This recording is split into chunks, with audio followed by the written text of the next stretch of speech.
अस्सलाम वालेकुम दोस्तों। मध्य प्रदेश के बुलंदपुर में एक अस्पताल है। उस अस्पताल के अंदर एक ऐसी घटना और एक ऐसा हादसा पेश आया है कि जो इंसानियत को शर्मसार करने के लिए काफी है।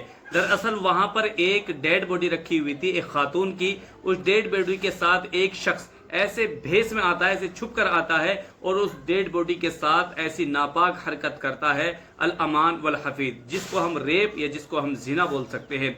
अब आप अंदाजा लगाइए कि इंसानों की इंसानियत कितनी मर चुकी है, इंसान कितने बेजमीर हो चुके हैं, इंसान कितने अपनी ख्वाहिशात नफ्स के परस्तार हो चुके हैं। ऐसे लोगों को यूं समझ लीजिए अपने नफ्स का परस्तार कहा गया है। ऐसे ही लोग दरअसल सबसे बड़े जिनाकार और बदकार होते हैं।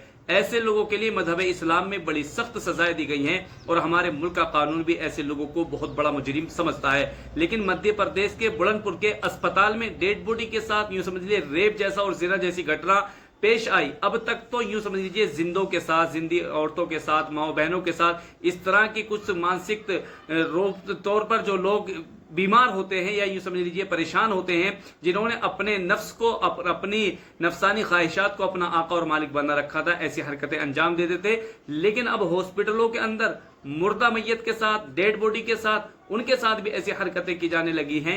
ये बहुत ही ज्यादा नाकाबिल अफसोस बात है और ये इस बात को दर्शाती है कि हमारे समाज में, हमारे मुआशरे में, हमारी दुनिया में किस तरह की मानसिकता के लोग हैं जो ऐसी ऐसी हरकतों को अंजाम दे रहे हैं कि एक जानवर भी इन हरकतों का अंजाम नहीं दे सकता। लेकिन वो इंसान जो अशरफुल मखलूक़ात है, वो इंसान अल्लाह के बनाए हुए कानूनों को तोड़ता है और वो अपनी मनमानी करता है और वो जिंदों का तो अपने हम इसका शिकार बनाते ही बनाते हैं। लेकिन अब बात यहाँ पर आन पहुंची है कि हॉस्पिटलों के डेड बॉडी खाने में रखी हुई लाश को भी नहीं छोड़ते, अपनी हवस का शिकार बना लेते हैं।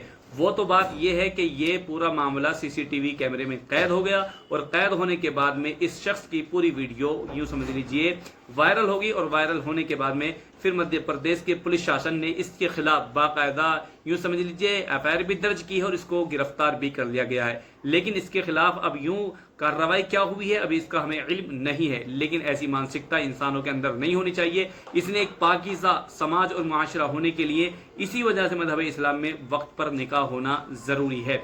निकाह इसलिए इंसान की अगर जरूरत है तो उसको वाजिब के दर्जे में रखा गया और इंसान को अगर जरूरत भी नहीं है तब भी निकाह करने को एक सुन्नत अमल करार दिया गया है ताकि मुआशरे और समाज में बिगाड़ दूर हो, बेहयाइयाँ दूर हो। मजहब इस्लाम के उसूल इस मामले में बहुत ज़्यादा साफ शफाफ वाज़े हैं। औरतों को भी चाहिए कि वो अपने कपड़ों का, अपने लिबास का और अपने ख्यालात का ख्याल रखें। इसी तरह मर्दों के लिए भी लाजिम और ज़रूरी है कि वो अपनी नज़रों की हिफाजत करें, अपना साफ शफाफ किरदार अपनाएं और अपनी जवानी को बेदाग बनाएं। इसी में अल्लाह की मर्जी है और इसी में अल्लाह की रज़ा है। इसी में आपकी दुनिया की कामयाबी है और इसी में आपकी आखिरत की कामयाबी है। क़द अफ़लह मन ज़क्काहा, कामयाब हो गया वो शख्स जिसने अपने आप को पाक रखा।